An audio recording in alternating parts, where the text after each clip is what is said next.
Welcome to IG media. So cancer అనేది ఈ మధ్యకాలంలో పెద్ద మహమ్మారిలా విస్తరిస్తుంది. అయితే క్యాన్సర్ రావడానికి ప్రధాన కారణాలు ఏంటి? క్యాన్సర్ వస్తే ఎలాంటి లక్షణాలు కనిపిస్తాయి? మరి క్యాన్సర్ రాకుండా ఎటువంటి జాగ్రత్తలు తీసుకోవాలి? న్యాచురల్ వేస్ ఏమున్నాయి? వివరాలు తెలుసుకుందాం. ఈరోజు మనతో పాటు ఉన్నారు ప్రముఖ న్యాచురోపతి వైద్యులు డాక్టర్ జ్యోత్స్న పులిపాటి గారు. మేడం నమస్తే. నమస్తే అండి. మేడం, ఈ మధ్యకాలంలో క్యాన్సర్ అనేది చాలా పెద్ద మహమ్మారిలాగా తయారైంది. ఇంతకుముందు ఎక్కడో 1-2 కేసులు చూసేవాళ్ళం, ఇప్పుడు చాలా ఎక్కువగా వస్తూ ఉన్నాయి. సో దీనికి ప్రధాన కారణం అంటే ఏం చెప్తారు? సో మెయిన్గా అండి, అసలు క్యాన్సర్ అని అంటే మనం మామూలుగా మన శరీరంలో ఉన్న ఏవైతే కణాలు ఉంటాయో ఆ కణాలది ఎక్కువ ఓవర్ ప్రాలిఫరేషన్ అంటాము, లేకపోతే ఓవర్ గ్రోత్ ఆఫ్ సెల్స్ అంటాం అనమాట. సో ఇప్పుడు మన శరీరంలో ఇక్కడ నార్మల్ సెల్స్ ఉన్నాయి, కానీ ఇక్కడే గనక మనకి పులిపెర్లు ఒక స్మాల్, అది క్యాన్సర్ కాదు కానీ ఎక్సెస్ గ్రోత్ మనకు కనిపించేది. అలా ఎప్పుడైతే మన బాడీలో డిఫరెంట్ ఆర్గన్స్లో మనకి తెలియకుండానే లోపల ఈ కణాలన్నీ ఎక్సెస్గా మల్టిప్లై అయ్యి దాని సెల్ టర్న్ ఓవర్ పెరిగి ఈ క్యాన్సర్కి దారితీస్తుంది. అయితే దీనికి ముఖ్య కారణం చూస్తేనండి, మనకి మామూలుగా మన శరీరంలో ఒక రెగ్యులర్ pH వాల్యూ అనేది ఉంటుందన్నమాట. మన బ్లడ్ కానివ్వండి, మన బాడీలో కానివ్వండి. సో ఈ pH వాల్యూ అనేది మన శరీరంలో 7.35 to 7.4 అనేది ఉంటుంది. అంటే ఇది కొంచెం స్లైట్లీ ఆల్కలైన్ అనమాట.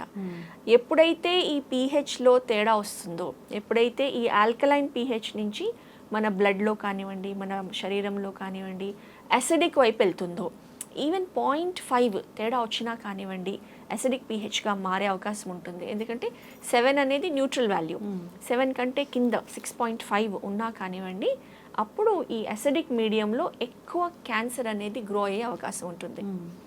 అంతేకాకుండా క్యాన్సర్కి ఇంకా 2 థింగ్స్ చాలా ఇష్టం అన్నమాట. ఏంటి అని అంటే, ఎక్కడైతే శరీరంలో ఆక్సిజన్ లెవెల్స్ తగ్గుతాయో అక్కడ కూడా క్యాన్సర్ ఎక్కువగా ఉత్పత్తి అవుతుంది. అంతేకాకుండా షుగర్ ఎప్పుడైతే మన బాడీలో పెరుగుతుందో, మన బ్లడ్లో షుగర్ లెవెల్స్ పెరుగుతాయో అప్పుడు కూడా క్యాన్సర్కి దారితీస్తుంది. సో ఈ 3 కారణాలు, ఒకటి మన pH వాల్యూ అనేది అసిడిక్గా మారడము, తర్వాత షుగర్ కంటెంట్ పెరగడము, ఆక్సిజన్ లెవెల్స్ తగ్గడము. ఎప్పుడైతే ఈ 3 కారణాల్లో ఏ కారణం అయినా కానివ్వండి మన బాడీలో ఏ ఆర్గన్లో అయినా కానివ్వండి కనిపించినప్పుడు అక్కడ ఆటోమేటిక్గా క్యాన్సర్ గ్రోత్ అనేది కనిపిస్తుందండి. ఓకే. సో క్యాన్సర్ రావడానికి ఈ కారణాలు ఉన్నాయి, ఈ ఆహారాలు తింటే క్యాన్సర్ వస్తుందంటే ఏం చెప్తారు? సో ఇప్పుడు మనం చెప్పుకున్న కారణాల్లో చూస్తే ముఖ్య కారణము అసిడిక్గా మారడం. సో మన శరీరం ఎందుకు అసిడిక్గా మారుతుంది అని అంటే, ఎప్పుడైతే మనం అసిడిక్ ఫుడ్స్ ఎక్కువ తీసుకుంటామో అప్పుడు ఆటోమేటిక్గా శరీరంలో ఈ అసిడిక్ pH పెరుగుతుందన్నమాట. సో అసిడిక్ ఫుడ్స్ అని అంటే కొన్ని ఫుడ్స్ స్పెసిఫిక్గా చాలా అసిడిక్ ఉంటాయండి నేచర్లో. అందులో ముఖ్యమైనది చెప్పాలి అంటే ప్రాసెస్డ్ ఫుడ్స్. ఏవైతే మనకి న్యాచురల్గా ఉత్పత్తి అయిన ఫుడ్స్ కాకుండా మనం వాటిని ఎక్కువగా ప్రాసెస్ చేస్తాము, ఎక్కువ కుకింగ్ చేయడం కానివ్వండి, ఓవర్ కుకింగ్ కానివ్వండి, అండ్ ఎస్పెషల్లీ ఏవైతే మీట్ ప్రోడక్ట్స్ ఉంటాయో, అందుకే వెస్టర్న్ కంట్రీస్లో చూడండి క్యాన్సర్స్ ఎక్కువగా ఉంటాయి. వాళ్ళు రెడ్ మీట్ ఎక్కువ తీసుకుంటారు అండ్ అది కూడా చాలా ప్రాసెస్డ్ ఫామ్లో తీసుకుంటారు. సో అలా తీసుకున్నప్పుడు మన బాడీలో అసిడిక్ కంటెంట్ అనేది పెరుగుతుంది. అంతేకాకుండా కొన్ని ఫుడ్స్ ఆశ్చర్యపోతాం, అసలు మనకి తెలియని కూడా తెలియదు అనమాట. ఈ మధ్య కాలంలో వీట్, గోధుమలు కూడా ఈ క్యాన్సర్స్కి దారి తీస్తుందండి. అండ్ ఇది ఈ మధ్య కాలంలో రీసెర్చ్లో తేలిందనమాట. అంతకుముందు ఎందుకంటే గోధుమలు అంటే న్యాచురల్గా మన కంట్రీలో నార్త్ ఇండియాలో రొట్టెలు తినడం, చపాతీస్ తినడం అనేది బాగా వాళ్ళ స్టేపుల్ ఫుడ్. కానీ గోధుమలు ప్రాబ్లం కాదు. ఆల్మోస్ట్ ఒక 100 years బ్యాక్ వరకు కూడా బాగానే ఉండేది. కాకపోతే 1950s మనకు 70-80 years బ్యాక్ ఆ టైంలో ఏం చేశారంటే ఈ గోధుమల్ని ఎక్కువగా హైబ్రిడ్ ఫామ్గా తయారు చేశారనమాట. హైబ్రిడైజేషన్ చేసినప్పుడు ఏంటంటే 1 acre ల్యాండ్లో ఆల్మోస్ట్ 6 times ఎక్కువ ప్రొడక్షన్ అవుతుంది గోధుమలకి. సో దాని గురించి దీన్ని హైబ్రిడైజ్ చేసినప్పుడు ఈ హైబ్రిడ్ వెరైటీలో అనేది గ్లూటెన్ అనే పదార్థం ఏదైతే ఉంటుందో వీటిలో, అది మనకి అసిడిక్గా బాడీని తయారు చేసి అది క్యాన్సర్స్కి దారితీస్తుందండి. ఓకే.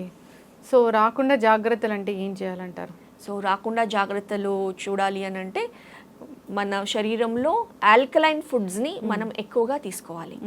సో ఆల్కలైన్ ఫుడ్స్ అంటే సింపుల్గా చెప్పాలి అని అంటే ఫ్రెష్ ఫ్రూట్స్, వెజిటబుల్స్, ఇవి ఎక్కువ ఆల్కలైన్ కంటెంట్ ఉంటుందన్నమాట. అంతేకాకుండా మనకి ధాన్యాలు అన్నీ మనం తినే పప్పు దినుసులు, ధాన్యాలు ఇవి అంతా కూడా ఆల్కలైన్ కంటెంట్ ఎక్కువ ఉంటుంది. అంతేకాకుండా నట్స్, మన బాదాములు కానివ్వండి, వాల్నట్స్ కానివ్వండి, పిస్తాలు, కాజు పప్పులు, ఇలాంటి నట్స్ అన్నీ కూడా మన బాడీలో ఆల్కలైన్ కంటెంట్ని పెంచుతాయి.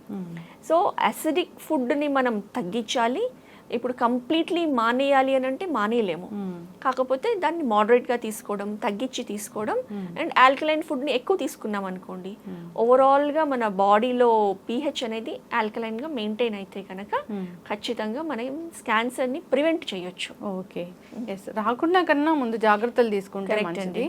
సో అందరికి కూడా ఆహారపు అలవాట్లు మారిపోయాయి, ఎక్కువగా జంక్ తీసుకోవడము, దాన్ని అంతేకాదు లైఫ్ స్టైల్ అంతా మారిపోయింది, లేట్ నైట్ పడుకోవడము, ల్యాక్ ఆఫ్ స్లీప్ కూడా దీనికి ఒక కరెక్ట్ అండి. Stress, lack of sleep, stress, ఇవి వచ్చేసి ఇంకా పెద్ద కారణాలు చెప్పాలంటే, అపార్ట్ ఫ్రమ్ మన ఫుడ్ హ్యాబిట్స్ కాకుండా.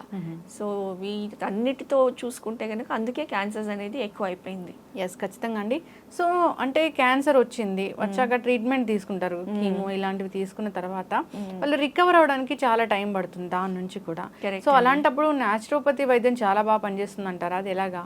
సో న్యాచురోపతి వైద్యంలోనండి ఇప్పుడు ఒకటి, ఈ డయట్ ఏదైతే తీసుకుంటామో ఆహారం, మెయిన్గా బాడీని రీజనరేట్ చేసే ఫుడ్స్, బాడీని రిజువినేట్ చేసే ఫుడ్స్, హీలింగ్ ఫుడ్స్ ఏవైతే ఉంటాయో, సో అందులో మనం ఇంతాక అనుకున్నట్లు ఫ్రెష్గా చేసిన ఫుడ్, కూరగాయలు కానివ్వండి, ఎక్కువ వాటరీ వెజిటబుల్స్, బీరకాయ, సొరకాయ, పొట్లకాయ ఇట్లాంటి వాటరీ వెజిటబుల్స్ కానివ్వండి, ఫైబర్ రిచ్ వెజిటబుల్స్ కానివ్వండి, ఈజీలీ డైజెస్టబుల్ వెజిటబుల్స్ కానివ్వండి, అప్పటిదప్పుడు చేసిన ఫ్రెష్ ఫుడ్ తీసుకోవడము, అలానే షుగర్ కంటెంట్ని కంప్లీట్గా తగ్గించేసేయడము, అంతేకాకుండా wheat grass powder, wheat grass juice అనేది చాలా బాగా హెల్ప్ చేస్తుందండి క్యాన్సర్ పేషెంట్స్ రికవర్ అవ్వడానికి ఫాస్ట్గా. ఎందుకంటే అది హైలీ ఆల్కలైన్ ఉంటుంది అండ్ రికవరీ అనేది చాలా క్విక్గా, ప్లస్ వాళ్ళు కీమోథెరపీ తీసుకుంటూ ఉంటారు, ఎంతో పెయిన్లో ఉంటారు, దాని సైడ్ ఎఫెక్ట్స్తో బాధపడుతూ ఉంటారు. సో అలాంటి వాళ్ళకి ఈ వీట్ గ్రాస్ జ్యూస్ అనేది చాలా బాగా హెల్ప్ చేస్తుంది. అంతేకాకుండా న్యాచురోపతిలో ఓజోన్ థెరపీ, సో ఇందాక మనం అనుకున్నట్లు బాడీలో ఆక్సిజన్ లెవెల్స్ తగ్గినప్పుడు ఆటోమేటిక్గా క్యాన్సర్స్ అనేది ఎక్కువ అవుతుంది. సో క్యాన్సర్ ట్రీట్మెంట్లో కానివ్వండి, క్యాన్సర్ నివారించడంలో కానివ్వండి, స్టార్టింగ్ 1-2 స్టేజెస్ ఆఫ్ క్యాన్సర్లో ఉన్నప్పుడు మనము ఓజోన్ థెరపీ అనేది మన సెంటర్లో చేస్తాము. డిఫరెంట్ ఫార్మ్స్లో ఈ హై ఆక్సిజన్ కంటెంట్, ఓజోన్ అనేది O3 మాలిక్యూల్స్ ఉంటుందన్నమాట. సో అది బాడీలో మనము డిఫరెంట్ ఫార్మ్స్లో పంపిస్తాము. అది తీసుకున్నప్పుడు కూడా బాడీలో రిజ్యువినేషన్ అనేది చాలా బాగా అవుతుంది, రికవరీ చాలా క్విక్గా అవుతుందండి ఓజోన్ థెరపీతో. Thank you so much madam, చాలా చక్కటి ఇన్ఫర్మేషన్ అండి. సో న్యాచురోపతి వైద్య విధానం అనేది చాలా గొప్పది. సో మ్యాక్సిమం ఇదంతా కూడా మందులు లేకుండానే ఉంటుంది కాబట్టి దీన్ని ఫాలో అవుతూ ఉంటారు ఎక్కువగా. సో చిన్న చిన్న ఇష్యూస్ కావచ్చు, తర్వాత ఏదైనా ట్రీట్మెంట్ తీసుకున్నాక వచ్చే కాంప్లికేషన్స్ కావచ్చు, అలాంటివి కూడా ఈ న్యాచురోపతి ద్వారా తగ్గిస్తూ ఉంటారు. అది ఫాలో అవ్వాలని కోరుకుందాం. చాలా చక్కటి ఇన్ఫర్మేషన్ అండి, ధన్యవాదాలు. నమస్తే అండి.